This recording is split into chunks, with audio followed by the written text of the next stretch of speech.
जय हिंद, नमस्कार। मैं संदीप कुमार एक बार फिर से आपके अपने YouTube चैनल स्किल्ड एजुकेशन 313 पर आप सभी का हार्दिक स्वागत करता हूं। दोस्तों, आज के इस सेशन में बात करने वाले हैं एसएसबी इंटरव्यू जनवरी 2025। जिन भी स्टूडेंट्स का अभी जनवरी में एसएसबी इंटरव्यू फॉर एनडीए, एफकेट या किसी भी एंट्री से है, उनके लिए ये जो आज का सेशन है बहुत ही इंपॉर्टेंट रहने वाला है। कई स्टूडेंट्स के मैसेजेस पर्सनल व्हाट्सएप पे आते कि एक शॉर्ट रिवीजन हो जाए, इसलिए मैंने सोचा कि यूट्यूब पे ही इसको एक कंप्लीट सेशन में बाइंड अप किया जाए, जिसमें कि आज complete knowledge in one video आपको प्रोवाइड करवाई जा रही है।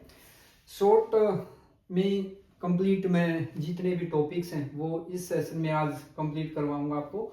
साइकोलॉजी में टेट है, वेट है, एसआरटी है, SDSL description test. Again in GTO lecturette, GD group discussion, group planning exercise, individual obstacles, group task, half group task and snake race you can say. Interview में भी कुछ question आज के session में हम start करने वाले हैं, डिस्कस करने वाले हैं।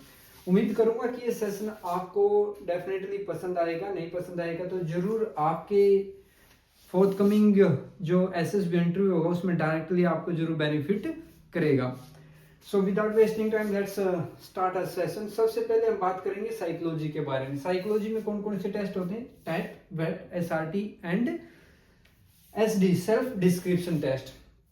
सबसे पहले मैं आपको वन बाय वन ब्रीफ में आपको बताऊंगा वर्बली, उसके बाद मैं हर एक पर्टिकुलर टेस्ट के ऊपर विद एग्जांपल इसमें डिस्कस करूंगा। सबसे पहले बात कर लेते हैं टेट की, थेमेटिक परसेप्शन टेस्ट, जिसमें कि आपको 12 नंबर पिक्चर दिखाई जाती है। 11 + 1, 11 + 1, 1 is blank and total 11 pictures आपको स्लाइड पे दिखाई जाएंगे, जिसके ऊपर you have to make the story. Understood?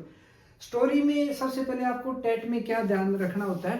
TET के अंदर आपको सबसे पहले carefully observe the picture. Actually यहाँ पे आपको टोटल 4 मिनट्स आपको लॉट होते हैं। How many minutes? 4 minutes.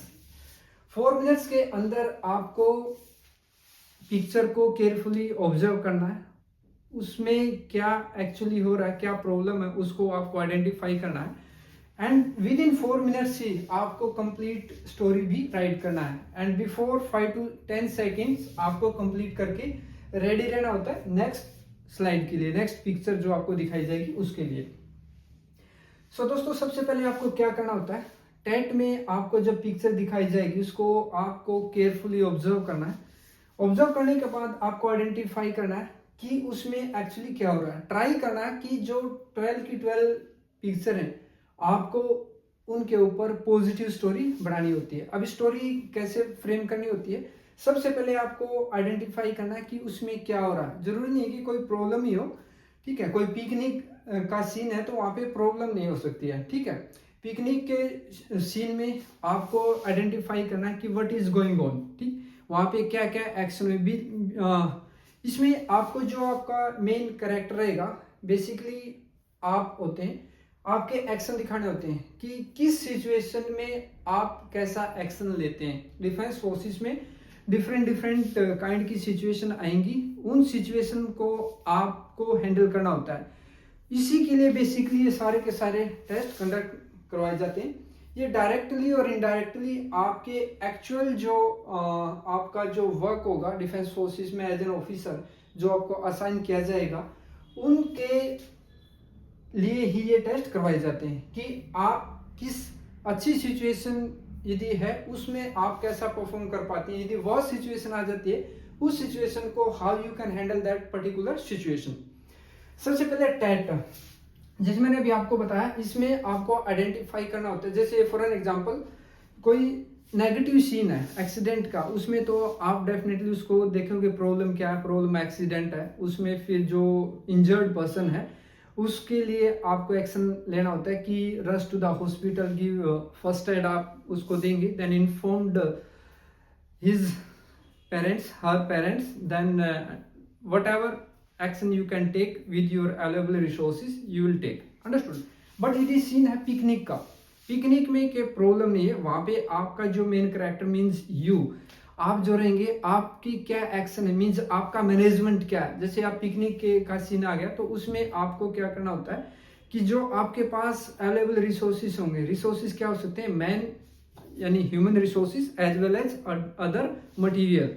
Like आपके पास 10 पर्सन है और आपको ऑर्गेनाइज करना है एक पिकनिक, और पिकनिक किसके लिए, आप बैंक में एम्प्लॉय हैं या किसी बड़ी कंपनी में या किसी स्कूल में आप टीचर हैं, मीन्स सबके लिए एक पिकनिक आपको ऑर्गेनाइज करनी है। सबसे पहले आपको आइडेंटिफाई करना होगा कि पिकनिक प्लेस कहाँ पे है। उसके लिए आपको जो टीम मिली है 10 मेंबर्स की, उनको टास्क असाइन करना होगा, टास्क को डिस्ट्रीब्यूट करना होगा सबके लिए कि आपको कौन सा टास्क करना है। किसी को आपको भेजना होगा किसके लिए, for the reservation purpose, hire the transport and for buy the material like कुछ ईटेबल या कोई गेम्स, यदि आप वहाँ पे स्पोर्ट कंडक्ट करवाना चाहते हैं उसके लिए कुछ आइटम्स जो मार्केट से बाई करना होगा, उसके लिए आपको एक टीम को असाइन करना होगा।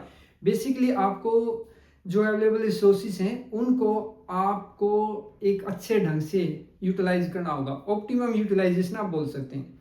आपका जो इसका मकसद है यही है कि आपके पास जो रिसोर्सेज हैं उनका आप कितने अच्छे ढंग से यूटिलाइज करते हैं, आपका मैनेजमेंट क्या है एंड आपका आउटकम क्या है। सो जो आपके पास टीम आपको मिली थी उस टीम को आपको अलग अलग 2-2, 3-3 करके एक टीम में 10 मेंबर्स को डिस्ट्रीब्यूट करेंगे। उनको फिर एक एक डिफरेंट टास्क देंगे, जैसे मैंने आपको बताया, किसी को रिजर्वेशन के लिए, ट्रांसपोर्ट हायर करने के लिए, मार्केटिंग के लिए, ठीक है, किसी को स्पोर्ट्स को कंडक्ट करवाना उसके लिए डिफरेंट। फिर ओवरऑल जो मैनेजर रहेंगे वो आप रहेंगे, ओवरऑल लीडर, ठीक है। उसके बाद आप वहाँ पे on the day of the picnic आप वहाँ पे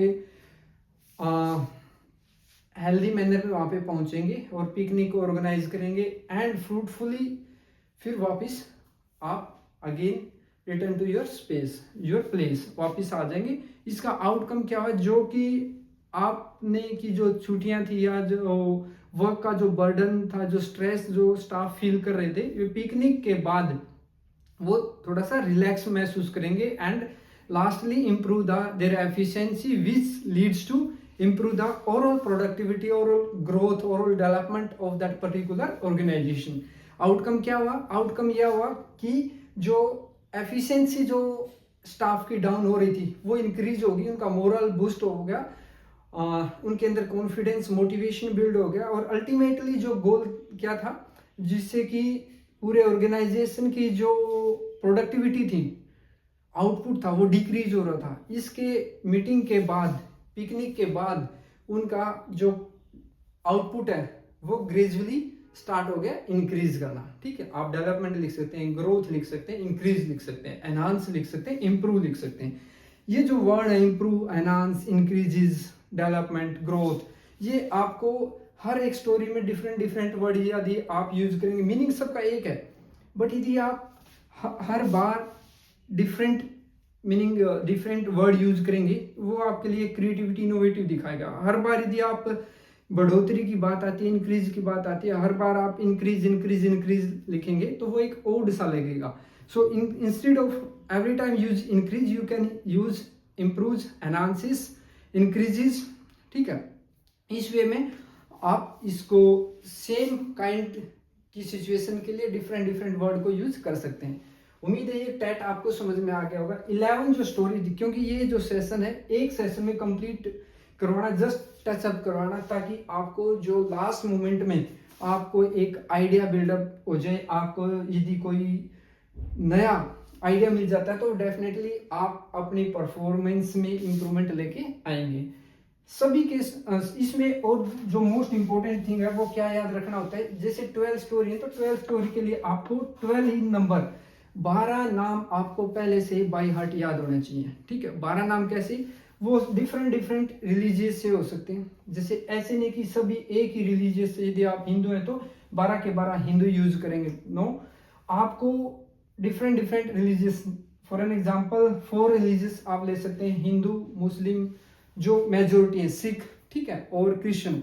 इसमें हर एक से 3 to 4 नेम आपको याद करना होगा, ताकि लास्ट में आप एटलीस्ट 12 नेम बाय हार्ट याद कर पाए, और जो नेम है वो लेटेस्ट होने चाहिए, मॉडर्न ट्रेंड के होने चाहिए। ये दिखाएगा कि you are updated with the modern technology with the current situation. Understood? ये बहुत इंपॉर्टेंट रोल प्ले करता है। ये छोटी छोटी बातें बट बहुत ही इंपॉर्टेंट एंड वेटेज कैरी करने वाली बातें। ये अगेन रिपीट करना चाहूंगा कि आपको जो 12 नाम है बाय हार्ट होने चाहिए और डिफरेंट डिफरेंट रिलीजियस होने चाहिए। यदि फर्स्ट नेम आपने हिंदू यूज किया तो सेकंड आप मुस्लिम यूज करें, फिर सिख एंड देन क्रिश्चियन। इसके बाद अगेन रिपीटेशन कर सकते हैं, फिर again Hindu, Muslim, Sikh and Christian. किसमें? स्टोरी में 4, 5, 6, 7, 8, फिर 9, 10, 11 एंड 12 सभी में ऐसे रिपीटेशन करेंगे। इससे फायदा क्या होगा कि ये होगा कि आप सभी रिलीजियस को एक नजर से देखते हैं, सबको आप एक रिस्पेक्टफुल ढंग से देखते हैं, सबकी रिस्पेक्ट करते हैं, और डिफेंस में वही पर्सन चाहिए जो कि सबके साथ घुल मिलकर आगे बढ़ सके। ठीक, सो बात कर लेते हैं वेट, वर्ड एसोसिएशन टेस्ट। यहाँ पे आपको 60 वर्ड दिए जाएंगे और हर वर्ड के लिए आपको 15 सेकंड अलॉटमेंट होती है। मीन्स टोटल आपको 15 मिनट्स के अंदर 60 वर्ड के ऊपर सेंटेंस आपको लिखना होता है। और सेंटेंस ऐसे नहीं है कि जैसे लव आ गया, I love my India, very good, then I love my mother, but आपको क्या करना होगा, इसके ऊपर कुछ एक इनोवेटिव ढंग से यदि आप सेंटेंस बनाएंगे, अपना own sentence, for an example love binds the people. ठीक, इसमें आपको ध्यान क्या रखना होता है कि जो आपका सेंटेंस रहेगा मैक्सिमम 3 to 4 और इन रेयर केसेस आप 5 वर्ड यूज कर लेंगे। रीजन इसका क्या है, आप 6, 7 भी यूज कर सकते हैं, बट यहाँ पे आपके पास टाइम की लिमिट है। 15 सेकंड में आपको उस वर्ड को देख के उस वर्ड के ऊपर एक अच्छा सा सेंटेंस आपको सोचना है, परसेप्ट करना है, उसके बाद आपको राइट डाउन भी करना है, एंड एटलीस्ट 1 to 2 सेकंड पहले आपको रेडी हो जाना for next word on the slide. यदि आप 15 सेकंड में एग्जैक्ट लिख पाएंगे तो हो सकता है जो स्लाइड पे नेक्स्ट वर्ड आए वो स्किप हो जाए। ठीक, सो जो नेक्स्ट वर्ड आएगा उससे एटलीस्ट 1 or 2 सेकंड पहले आपको रेडी होना है। ये कैसे पॉसिबल होगा, जब आप 3 to 4 वर्ड यूज करके ही आप ये पॉसिबिलिटी को आप रियल लाइफ में क्या कर पाएंगे, प्रैक्टिकली आप इसको परफॉर्म कर पाएंगे। फॉर एन एग्जाम्पल एक दो इम्प्रूव आ गया, इम्प्रूव आपको मिल गया वर्ड। ठीक, सो इससे आप कितने बना सकते हैं, practice improve stamina, practice improve stamina. ठीक, practice improve stamina. Maintenance improves life, maintenance improves life, regular practice improves stamina, regular practice improves performance, या only practice then improves performance।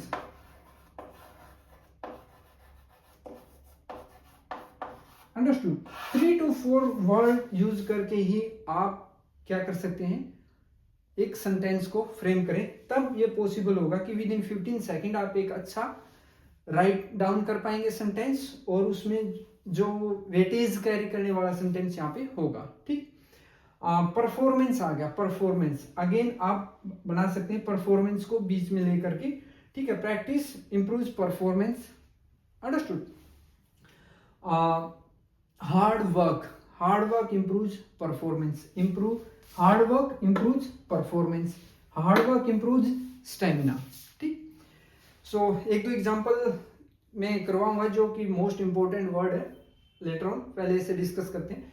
Next है SRT, situation reaction test. Again 60 SRT होंगी और इसके लिए time bound रहेगा 30 minutes, mean 30 second for each SRT। ये आपको booklet पे दी जाएंगी। टैट, पिक्चर और वेट आपको स्लाइड के ऊपर दिखाई जाएंगे, जिसपे आपको पेपर पे राइट डाउन करना। बट SRT आपकी एक बुकलेट मिलेगी, उसी में हर एक SRT के नीचे आपको 2-3 लाइंस मिलेंगी। उन्हीं 2-3 लाइंस के अंदर आपको क्या करना होता है, आपका जो आंसर है वो राइट डाउन करना होता है। एसआरटी मीन्स सिचुएशन दी जाएंगी आपको, नेगेटिव भी पॉजिटिव भी, कि उस सिचुएशन से आपको कैसे आउटकम बात दिखाना है, ठीक है, उस सिचुएशन से आपको कैसे बाहर आना। फॉर एन एग्जांपल यहाँ पे एसआरटी में सिचुएशन, आप किसी एक रास्ते से जा रहे हैं, सुनसान रास्ता, वहां पे आपने देखा कि कुछ डकैट्स किसी बच्चे को थ्रेटनिंग कर रहे हैं, ठीक है, व्हाट यू विल डू। और आप जब जा रहे हैं वो एग्जामिनेशन के लिए जा रहे हैं और you have 30 minutes to start your examination, ठीक। आपको क्या करना होगा, एग्जाम्पल के तौर पे बता रहा हूं, ऐसा नहीं कि आपने उस बच्चे की हेल्प की और आगे बस फुल स्टॉप। आपने उस बच्चे की हेल्प करनी है विद अवेलेबल रिसोर्सेज, उस बच्चे को डैकआउट से बचाना है, ठीक है, जो थ्रेट कर रहे हैं उनसे, थ्रेटनिंग कर रहे हैं जो बच्चे को, उनसे उसको सेव करना है। But at the same time जो योर गोल था, जिस काम के लिए आप जा रहे थे आपके एग्जामिनेशन के लिए, वेल इन टाइम आपको वहां पे पहुंचना है। So you should write down at the end he will reach to the examination before 5 minutes और बिफोर द टाइम और ऑन द टाइम, ठीक। सो तब ही ये आपकी कंप्लीट एसआरटी होगी। अधूरी एसआरटी बहुत सारे बच्चे लिखते हैं जिसकी वजह से उनका सिलेक्शन नहीं हो पाता है।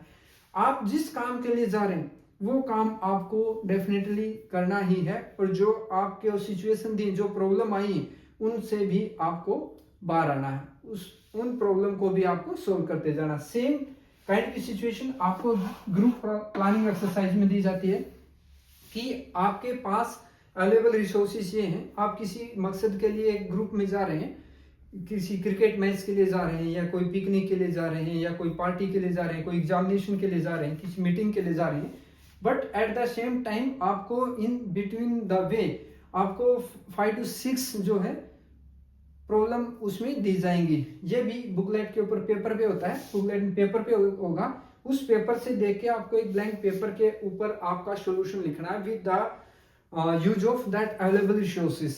अगेन यहाँ पे भी optimum utilization of the resources आएगा, मटेरियल एंड ह्यूमन। इसमें आपको आपके पास जो उसमें राइट डाउन लिखा होगा, वहां पे जो पेपर मिलेगा उसके ऊपर आपको क्लियर मेंशन होगा कि आप कितने नंबर पर्सन है, आपके पास अवेलेबल रिसोर्सेज क्या क्या है। सो उन्हीं पर्सन्स को आपको डिस्ट्रीब्यूट करना है टू सोल्व दिस प्रॉब्लम्स। और प्रॉब्लम क्या होंगी, बहुत छोटी प्रॉब्लम भी होंगी और मेजर प्रॉब्लम भी होंगी। सो आपको प्रायोरिटाइज करना है एज पर योर नॉलेज कि पहले कौन सी प्रॉब्लम को सोल्व किया जाए जिससे मास डिस्ट्रक्शन को बचाया जा सकता है। Life threatening is the, life saving is the priority 1, ठीक है, देन मास डिस्ट्रक्शन, उसके बाद जो छोटी प्रॉब्लम होंगी उनको प्रायोरिटाइज करना लास्ट में, ठीक। सो ये बहुत इंपॉर्टेंट रोल प्ले करता है जीटीओ। यदि आपने इसको अच्छे ढंग से मैनेज कर लिया तो डेफिनेटली आपके चांसेस हो जाते हैं जीटीओ को क्वालिफाई करने के लिए। सबसे मोस्ट इंपॉर्टेंट ये है। देन वैसे तो सभी पार्ट इंपॉर्टेंट है, but this is the most important one because it shows your management, your skills to use the resources to solve this problems, ठीक। देन इसके अंदर एक साइकोलॉजी में एक आता है सेल्फ डिस्क्रिप्शन, एसडी, जिसके अंदर आपको 4 to 5 वो ऑलरेडी पहले ही होते हैं कि आप अपने बारे में क्या सोचते हैं, आपके पेरेंट्स आपके बारे में क्या सोचते हैं, आपके सीनियर आपके बारे में क्या सोचते हैं, एंड आपके टीचर आपके बारे में क्या सोचते हैं, टीचर या सीनियर वहां पे मेंशन किया होगा। देन आपके कलीग्स आपके बारे में क्या सोचते हैं। सो इसके ऊपर आपको इनफ प्रैक्टिस करके जानी होती है सबसे पहले ही एसडी, सेल्फ डिस्क्रिप्शन के अंदर, ठीक है। इसमें कोई चेंज नहीं होता, ये डेफिनेटली वही मिलेंगे और उन्हीं पॉइंटों के ऊपर आपको इनफ प्रैक्टिस करके जानी होती है। बाकी तो टैग पता नहीं क्या पिक्चर मिलने वाली है, ठीक है, आप प्रैक्टिस कर सकते हैं बैठ के ऊपर SRT, but this SD self description compulsory है, फिक्स्ड है, जो रहेंगे जो मैंने पॉइंट बताए इनके ऊपर ही आपको लिखना होता है। So within 15 minutes you have to write down, ठीक है। आपको इनफ प्रैक्टिस करनी होगी with smart handwriting, with analyse करके कि यहाँ पे एक दूसरे के क्रॉस नहीं होना चाहिए। फॉर एन एग्जाम्पल, यदि आप अपने बारे में लिख रहे हैं पॉजिटिव और आपके पेरेंट्स आपके बारे में आप लिखते हैं कि मेरे पेरेंट्स मेरे बारे में नेगेटिव सोचते हैं, वो कहीं ना कहीं एक दूसरे को कॉन्ट्राडिक्टरी हो जाएगा, ठीक है। आपको एक बैलेंस करके लिखना होगा, इसलिए इसकी प्रैक्टिस इनफ पहले ही करके जानी है। मैंने चैनल पे डाला हुआ है बिल्कुल एक अच्छा आंसर आप कैसे कर सकते हैं, ठीक है। एक स्पेशल वीडियो बनाई हुई है एसडी के ऊपर, वो वहां से आप गो थ्रू हो सकते हैं। नेक्स्ट है जीटीओ। जीटीओ के अंदर लेक्चरेट होगा। लेक्चरेट में क्या होता है कि आपको एक पेपर उठाना होता है एक बॉक्स के अंदर से, उसके ऊपर 4 टॉपिक्स रहेंगे। 4 टॉपिक्स में से किसी एक टॉपिक को आपको चूज करना होगा and you will get 2-3 minutes to prepare for that particular topic and you have to speak for at least 3 minutes only, not more not less, 3 minutes. If you will bind up your lecture within 3 minutes, 1 or 2 second less or more, then definitely it will go in a positive direction, ठीक है। इसमें क्या क्या important रहता है, सबसे पहले आपका बॉडी लैंग्वेज। आपका बॉडी लैंग्वेज क्या है, जब आप जिस ग्रुप में परफॉर्म कर रहे होंगे उसी ग्रुप के सामने आपको क्या करना होता है, उस लेक्चरेट को परफॉर्म करना होता है। और उनके जस्ट ग्रुप के पीछे, ग्रुप हाफ सर्कल में रहेगा, आप सामने खड़े होंगे, ठीक है। उनके जस्ट पीछे आपके ग्रुप के जस्ट पीछे आपके सामने आपके जीटीओ ग्रुप टेस्टिंग ऑफिसर जो रहेंगे वो बैठे रहे होंगे।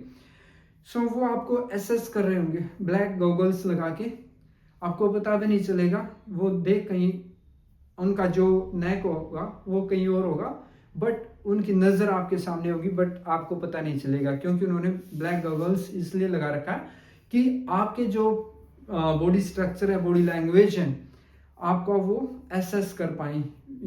जब वो कहीं और उनका नेक होगा, जब आपके मन में ये रहेगा ये कहीं और देख रहे हैं, और उस टाइम में आप कोई लूज मूवमेंट यदि करते हैं by talk, by your body language gestures, that time he or she will observe your that particular moment. So make sure within 3 minutes you should speak in a very gentle way, ठीक। आपको most important eye contact maintain करना होता है each and every group member. ऐसे नहीं कि आप सामने जस्ट एक पिलर की तरह खड़े होकर के और आप अपना ग्रुप के सामने लेक्चरेट को परफॉर्म कर दें।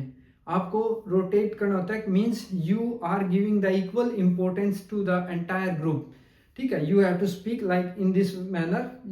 यदि मैं शुरू करता हूँ बोलना इस कॉर्नर से, so I should speak at least 1-2 second by looking in the eyes of the member 1, then 2।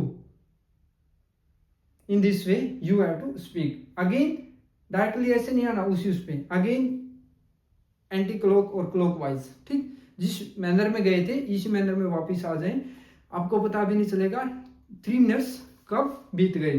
सो आपको कॉन्फिडेंटली यहाँ पे बोलना है, आपकी वॉइस में दम होना चाहिए। सिंपल वर्ड आप यूज कर सकते हैं, ठीक है।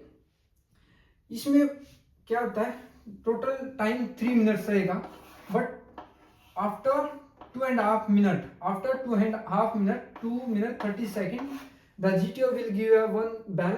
आपको एक बेल देंगे, वो ये आइडेंटिफिकेशन होता है, ठीक है, अलार्म होता है ये कि आप you have to speak just for another 30 second, ठीक है। जब 3 मिनट्स हो जाएंगे वो अगेन 2 बेल आपको देंगे, ठीक है। मीन्स जब 1 बेल दिया means you can start, you have to bind up your lecturette, then suddenly नहीं आना, आफ्टर 2-3 सेकेंड जो आप सेंटेंस बोल रहे हैं उस सेंटेंस को कंप्लीट करें।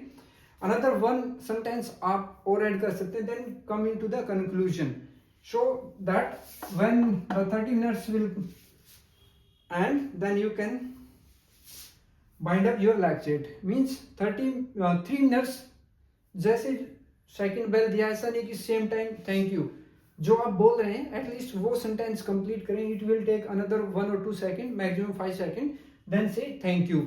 It will go again in a positive direction. ये क्या दिखाता है कि आपका जो टाइम मैनेजमेंट है वो बहुत ही अच्छा। यहाँ पे टाइम मैनेजमेंट को, आपकी फ्लुएंसी को, आपका कॉन्फिडेंस को, आपका स्किल्स को, स्टेज कॉन्फिडेंस को यहाँ पे चेक किया जाता है। Sorry. Then group discussion. Group discussion is most important. ये 2 होते हैं। फर्स्ट ग्रुप डिस्कशन में आपको कोई 2 टॉपिक दिए जाएंगे, 2 टॉपिक में से you have to choose 1 topic. आपको 1 टॉपिक चूज करने के लिए बोला जाता है, then after choosing the one topic, then you have to speak on that particular topic. GTO will give you 3 lakhs 3 points on that particular topic. For an example, GTO ने बोला कि you have 2 topics, terrorism and our national game hockey. On which topic you want to speak? Then your entire group will start discussion which topic is most favorable. Means each and everyone will give his opinion. Each and everyone prefer the topic that particular person can speak more confidently, more knowledge about that particular topic. So आपको भी क्या करना है, उस topic के को choose करना है एटलीस्ट जिसके ऊपर आपको ज्यादा कॉन्फिडेंस है, जिसके ऊपर आपको ज्यादा नॉलेज है, ठीक है. But after choosing that one topic, then he will give और she will give the 3 points. For an example, यहाँ पे आपने चूज कर लिया हॉकी, कि हॉकी के ऊपर हम बोलेंगे our national game. So GTO means say that hockey is a national game, but even after that our youth is inclined towards cricket. Reason being lack of infrastructure, lack of sponsorship or lack of early stage, यानी कि schooling के ऊपर हम अब are national game hockey को ज़्यादा importance नहीं दे रहे. So which one is the main reason behind this, कि आपके ओपिनियन में कौन सा जो है मेन पॉइंट है कि इन तीनों में से क्या करने से ये जो हॉकी गेम है, आर नेशनल गेम है, इसको हम आगे बढ़ा सकते हैं. सो कोई बोलेगा कि in my opinion I think sponsorship is most important, but infrastructure and schooling level is not important. कोई इंफ्रास्ट्रक्चर को इम्पोर्टेंस देगा और कोई स्कूलिंग को देगा. अनदर जो 2 पॉइंट होंगे उनको नेगेटिविटी की तरफ वो लेके जाएंगे. काफी बच्चों का ये टेंडेंसी होती है, बट ये एक टोटली नेगेटिविटी की तरफ लेके जाएगा. आपको कैसे स्पीक करना है, किसी भी 3 पॉइंट्स में से किसी को क्रिटिसाइज नहीं करना, मीन्स किसी के ऊपर नेगेटिव नहीं बोलना है. You have to speak positive in all the points. For an example, all the 3 lakhs have their own importance. Like sponsorship is also important. Schooling, if we will start it from schooling level, it will also beneficial. But in my opinion, the most significant important is the infrastructure, because if infrastructure is with the good quality, then definitely the youth will incline towards this game. It will start automatically at schooling level, and if it will start automatically from the schooling level, the more youth inclines towards this, then definitely quality players will come out, and sponsorship will also attract towards this game.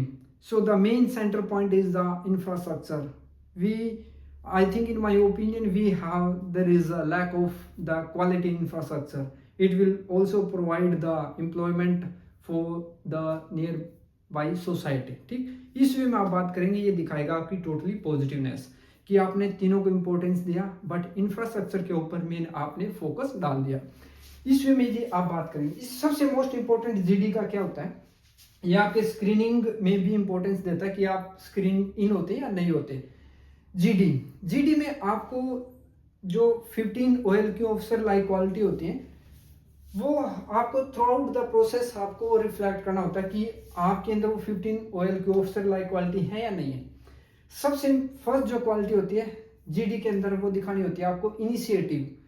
आपको सबसे पहले speak करना, good morning या good evening, good afternoon, जो भी वहाँ उस time जो टाइम होगा, ठीक है. लाउड आपकी वॉइस में दम होना चाहिए, बोल्डनेस दिखाई देनी चाहिए.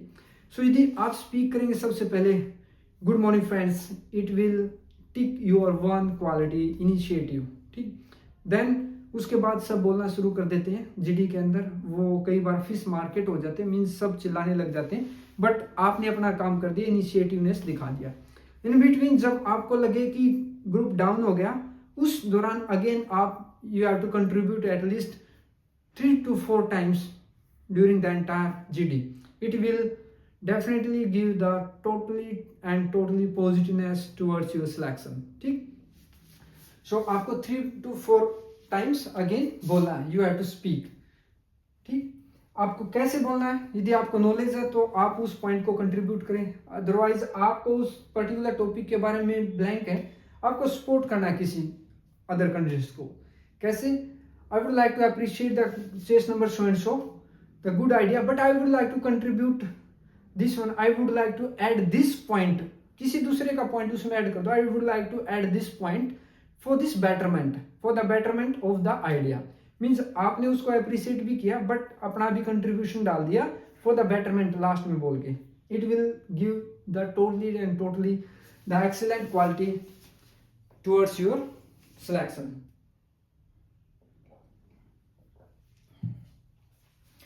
उसके बाद बात कर लेते हैं जीडी जीपी का मैंने डिस्कस कर लिया. आईओ इंडिविजुअल ऑब्स्टेकल, यहाँ पे आपको 3 मिनट्स मिलते हैं. 3 मिनट्स के अंदर वहां पे इंडिविजुअल ऑब्स्टेकल रहेंगे जिसमें कि जंप भी रहेगा, ठीक है, रोप क्लाइंबिंग भी रहेंगी, कुछ ऐसे स्ट्रक्चर रहेंगे जहाँ पे आपको जंपिंग रहेगा, चढ़ना भी रहेगा, रोप भी रहेंगी, ठीक है. आपको उसके बाद हैंगिंग वाले अलग से स्ट्रक्चर रहेंगे. इन मीन्स टोटली 15 स्ट्रक्चर वहाँ पे रहते हैं. 3 मिनट्स में आप कितने स्ट्रक्चर कंप्लीट कर पाते हैं? यदि आप कंप्लीट कर जाते हैं तो again you can start from serial number 1. ऐसा नहीं, सबके पॉइंट्स अलग अलग रहते हैं. इजी का कम पॉइंट्स रहेंगे, जो डिफिकल्ट होगा उसके ज्यादा पॉइंट्स रहेंगे. बट ऐसा नहीं है कि आप स्टार्ट करें फ्रॉम जो हाई पॉइंट्स वाले हैं उनसे. वो क्या दिखाएगा? पॉइंट तो वहां पे अर्न कर लोगे आपको, बट आपका सेल्फिशनेस दिखाएगा. Means you always give the importance to the weightage 1. ठीक है, जो इम्पोर्टेंट टास्क रहेंगे उन्हीं को आप इम्पोर्टेंस देते हैं, उनकी तरफ आप इंक्लाइंस होते हैं, इंटरेस्टेड रहते हैं. बट जो छोटी जो टास्क रहते हैं उनकी तरफ आप ध्यान नहीं देते हैं. ये डेफिनेटली नेगेटिविटी की तरफ लेके जाएगा. आपको स्टार्ट करना सीरियल नंबर 1 से, और एक सीक्वेंस में ही आपको कंप्लीट करना होगा, जो कि आपको टोटली एक पॉजिटिव डायरेक्शन में लेके जाएगा. जो मैं आपको बता रहा हूँ, यदि आप फॉलो करेंगे, यदि आपने कहीं से कोचिंग लिया भी होगा, तो इतनी गहराई से, इतने डीपली किसी ने आपको शायद ही बताया हो. ठीक है, सो आज के सेशन में डेफिनेटली यदि आपको अच्छा लग रहा हो तो एक बार इसको मैक्सिमम बच्चों तक शेयर कर दें, लाइक कर दें सेशन को, और यदि आपको पसंद आता है तो कमेंट कर दें. पसंद नहीं भी आ रहा तो भी कमेंट करें कि क्या इम्प्रूवमेंट इस सेशन में हम कर सकते थे. ठीक, सो नेक्स्ट है GT, group task and half group task. आपको कुछ टास्क दिखाई, स्ट्रक्चर होंगे, वेटेज के साथ एक वेट रहेगा, उसके साथ आपको उन स्ट्रक्चर को कंप्लीट करना होता है. यदि आप अच्छे ढंग से यहाँ पे कंप्लीट नहीं कर पाते हैं, आपका कॉन्फिडेंस लो रहता है, कोई बोलने नहीं देता, तो आपको सेकंड मीन्स ये आप group task after completion of group task होता है. ये इसी चीज को जज करने के लिए होता है कि यदि आप यहाँ पे अच्छे ढंग से परफॉर्म नहीं कर पा रहे हैं तो आप ग्रुप टास्क में डेफिनेटली परफॉर्म करें. आपका कॉन्फिडेंस, आपकी परफॉर्मेंस चेक करने के लिए फिर ग्रुप को 2 पार्ट्स में डिवाइड कर दिया जाता है. यदि आप यहाँ नहीं कर पाते तो कॉन्फिडेंस को लो नहीं रखना, आपको एक और मौका दिया जा रहा है हाफ ग्रुप टास्क में. यहाँ पे आप अपने आइडियाज को एग्जीक्यूट कर सकते हैं. डिटेल में ज्यादा बताऊंगा तो लंबी वीडियो बहुत ज्यादा हो जाएगी. उम्मीद करता हूँ कि आपने इनके बारे में एटलीस्ट कहीं बुक से या कहीं स्ट्रक्चर से पढ़ रखा होगा. ठीक, इसमें आपको ध्यान रखना होता है एक इंपॉर्टेंट पॉइंट जो बता देता हूँ, वेट का. जो आपको वेट मिलेगा 10 to 15 kg का एक बॉक्स होगा, जैसे पेंट का डिब्बा रहता है, उसमें वेट रहेगा, उसको आपको हैंडल करना होता है. मीन्स उस वेट के साथ आपको वहां से पार करना होता है. बहुत सारे बच्चों की टेंडेंसी होती है कि वेट को हाथ न लगाएं. ये दिखाएगा कि you are just follower, you are just for labour purpose. But at the same time मैं आपको इम्पोर्टेंस इसके बता देता हूँ कि आपको वेटेज डेफिनेटली एक बार एटलीस्ट उठाना है. रीजन बीइंग ये चेक करने के लिए होता है कि आप किसी प्लाटून में हैं, किसी सिचुएशन में हैं जहाँ पे आपके किसी बॉडी को कुछ प्रॉब्लम हो गया है, और आपको उस बॉडी को लेकर के आपको कुछ सिचुएशन, कुछ हर्डल्स हैं, वहाँ से किसी ऑपरेशन में, फॉर एन एग्जांपल माइंस का एरिया है, वहाँ पे आपके बॉडी को इंजरी हो गई है, तो आप उस बॉडी के साथ उस सिचुएशन से कैसे बाहर आते हैं, यदि आपने उस वेट को नहीं उठाया, मीन्स आपने उस अपने बॉडी को नहीं उठाया, वहीं पे छोड़ दिया, दूसरों के कंधे पर उसको छोड़ दिया, मीन्स आप उस लायक नहीं है कि आप डिफेंस फोर्सेस में भर्ती हो जाएं। आपको अपने इस बॉडी का केयर करना है, ठीक है। मीन्स ऐसा नहीं कि उस बॉडी को उठा के ही चलना है, उसके बाद आपको आइडिया नहीं देना, ये भी एक नेगेटिविटी की तरफ जाएगा कि आप जस्ट लेबर पर्पज है, गधे की तरह आपको बस सामान उठा के चलने की आदत है, ठीक। आपको वेट को उठाना है एक बार एटलीस्ट, ये दिखाना कि I am capable to handle this weight, उसके बाद आपको हैंड ओवर कर देना किसी दूसरे पर्सन को स्मार्टली, ठीक है। इसके लिए मैंने एक सेपरेट वीडियो बनाया, वहां पे आप जाके चेक कर सकते हैं, क्योंकि हर एक पॉइंट को डिटेल में डिस्कस करना एक वीडियो में पॉसिबल नहीं है, but at the same time बताना चाहूंगा स्मार्टली कैसे कर सकते हैं। Chest number so and so, please take over this weight, I would like to give, I have an a good idea, ऐसे करके लाउड वॉइस में, ताकि जीटीओ की कानों में ये आवाज आपके जाए, सामने वाला मना भी नहीं कर पाए, क्योंकि सामने वाले ने भी मना कर दिया तो उसके लिए वो नेगेटिविटी है कि वो आपको जो है कोऑपरेट नहीं कर रहा। यदि उसने ले लिया तो उसके बाद आपको जस्ट स्मार्टली एक्ट करना, आइडियाज को एग्जीक्यूट करना, आइडियाज को देना, वो आपका दिखाएगा एक leadership quality, understood. Then SGT में भी सेम है, एसजीटी में आपके पास वेट नहीं रहता, ठीक। एक होती snake group exercise, snake exercise, ठीक है, वो ग्रुप में होती है, एक रोप दिया जाएगा स्नेक की तरह रहता है वो, उसको आपको पूरे ग्रुप को हैंडल करना है, कुछ हर्डल्स रहेंगे, ऑब्स्टेकल्स रहेंगे, उन ऑब्स्टेकल्स से होकर गुजरना है, मीन्स स्नेक को भी इंजर्ड नहीं करना है। ये भी अगेन आपके बॉडी के इंजरी की तरफ दिखाएगा कि आपका यदि कोई बॉडी है वो इंजर हो गया, सो आप कैसे अपने बॉडी को वहां से उन हर्डल से बाहर निकालते हैं। ऐसा नहीं कि आपके बॉडी को हाथ या पैर में लगी, उसको ऐसे उठा के चल पड़े, उसको और ज्यादा इंजरी होगी। उसको इस वे में लेकर चलना है कि जहां से उसको इंजरी हुई है वहां पे उसको पेन नहीं होना चाहिए। मीन्स आपका यदि स्नेक है, एक रोप है, आपको इस सीक्वेंस में उसको हैंडल करना है, सबसे छोटा, सबसे आगे, फिर बड़ा, फिर बड़ा। ये आपके पूरे ग्रुप का कोऑपरेशन भी दिखाएगा। मीन्स इस सिचुएशन में उसको कंधे के ऊपर उठाना होता है, यदि एक छोटा फिर लंबा फिर छोटा ऐसे रहेगा तो उसकी पोजीशन ऐसे हो जाएगी जिससे कि वो टोटली नेगेटिविटी की तरफ दिखाया जाएगा। यदि आपका बॉडी को कुछ इंजरी होगी, ऐसी सिचुएशन में यदि आप ऐसे हैंडल करेंगे तो उसको और ज्यादा इंजरी होने के चांसेस रहते हैं।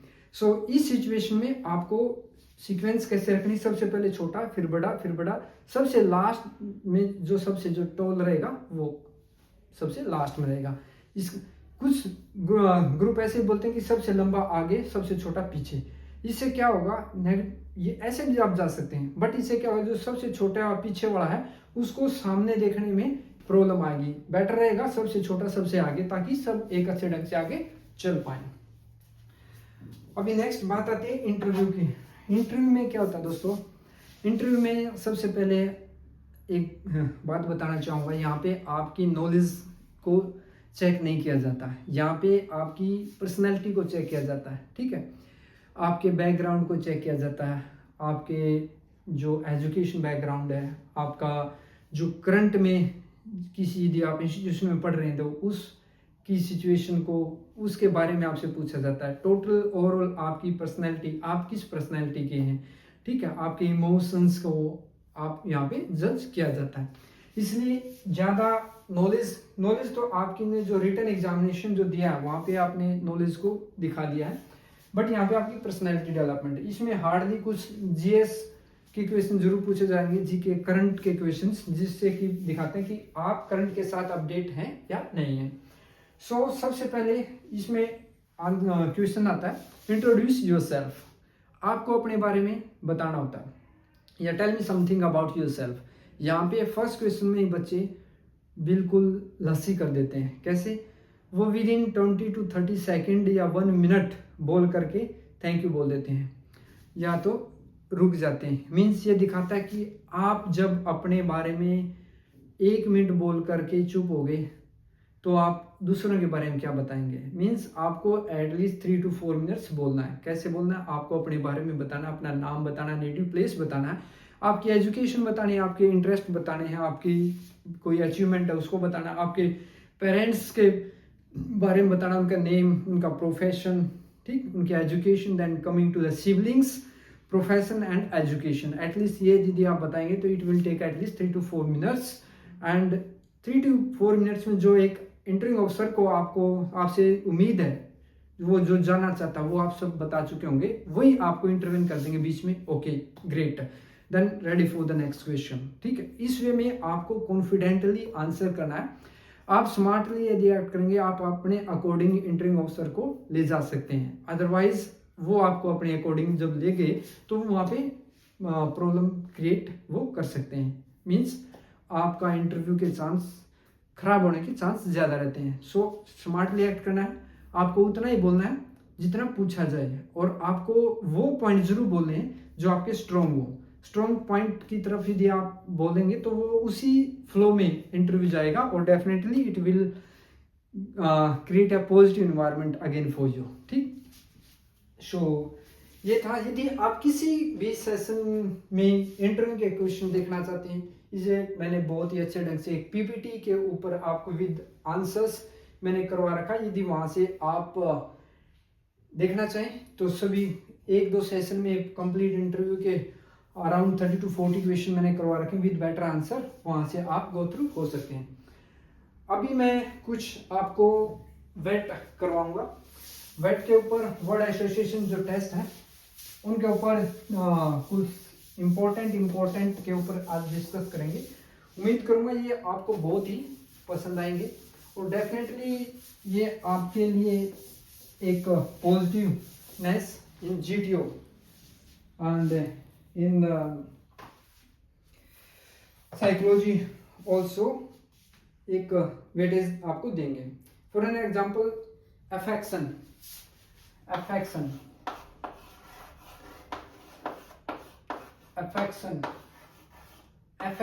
आपको वर्ड देखने को मिल गया। ठीक, अफेक्शन के ऊपर आप क्या बना सकते हैं, जैसे मैंने बताया only 3 to 4 words. Affection shows care, affection shows care, affection shows care. ठीक, नेक्स्ट वेट। स्पीड में वीडियो काफी लंबा हो गया। अवॉइड,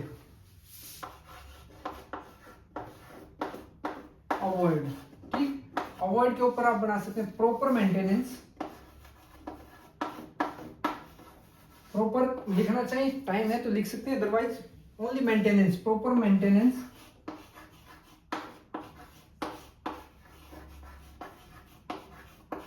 प्रॉपर मेंटेनेंस, फिर अवॉइड रस्टिंग। यहां पे आपको लिखना avoid, proper maintenance avoid rusting, otherwise maintenance avoid rusting. ठीक, उसके बाद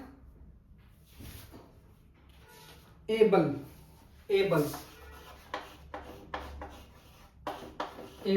then yoga enables flexibility, yoga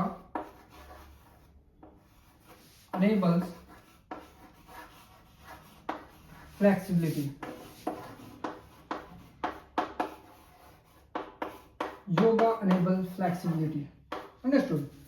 Then 2-3 important choice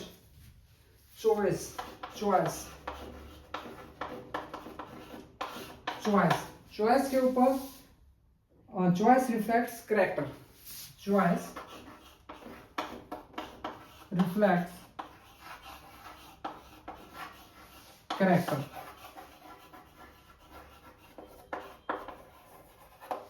देखो मैंने 3 to 4 वर्ड्स यूज करके ही सभी के सभी सेंटेंस यहाँ पे फ्रेम किए हैं। ठीक, सो इससे क्या होगा, आप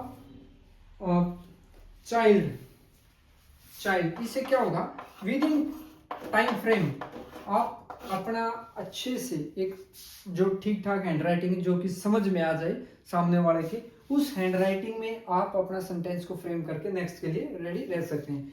child is priceless asset of parents, child is priceless asset of parents। ठीक, कुछ एक दो वर्ड होंगे जो आप थोड़ा सा, ये भी ज्यादा लंबा वर्ड नहीं है क्योंकि ये इज और ऑफ बहुत ही इजिली आप यहाँ पे लिख सकते हैं। देन फेयर, कुछ वर्ड है जैसे fair, chair symbolises responsibility, chair के ऊपर आप बना सकते हैं chair symbolises responsibility. Curiosity, curiosity leads to invention, curiosity leads to invention. Ask, ask के ऊपर आप बना सकते हैं स्टूडेंट्स आस्क क्वेश्चंस, ठीक, जैसे वाटर, वाटर ओवरकम्स हीट, ठीक है। ड्रिंकिंग वाटर री एनर्जाइजेज बॉडी, ठीक। देन आप बना सकते हैं curtain, curtain enhances decoration, room decoration आप लिख सकते हैं, ठीक है। उसके बाद आप बना सकते हैं जो इंपॉर्टेंट है charming, charming people attracts others. Condition, condition, condition affect decisions, जी पॉजिटिव कंडीशन है तो आपका डिसीजन डिफरेंट होगा और नेगेटिव कंडीशन है तो आपका डिसीजन सेपरेट होगा, ठीक है। सो कंडीशन अफेक्ट्स डिसीजंस, ठीक। सो दोस्तों आज का ये सेशन था, उम्मीद करता हूँ कि ये सेशन आपको डेफिनेटली पसंद आया होगा और यदि पसंद आया तो आप इसको लाइक कर दें और ज़्यादा से ज़्यादा शेयर कर दें ताकि ज़्यादा से ज़्यादा बच्चे इस सेशन का फ़ायदा ले सकें। यदि इसमें कुछ कमियां हैं उसके लिए भी आप कमेंट जरूर करें ताकि नेक्स्ट टाइम उनके ऊपर वर्क किया जाए और एक बेटर क्वालिटी का जो है कंटेंट आपको प्रोवाइड करवाया जाए, ठीक है। सो मिलते हैं नेक्स्ट सेशन में, तब तक जय हिंद जय भारत।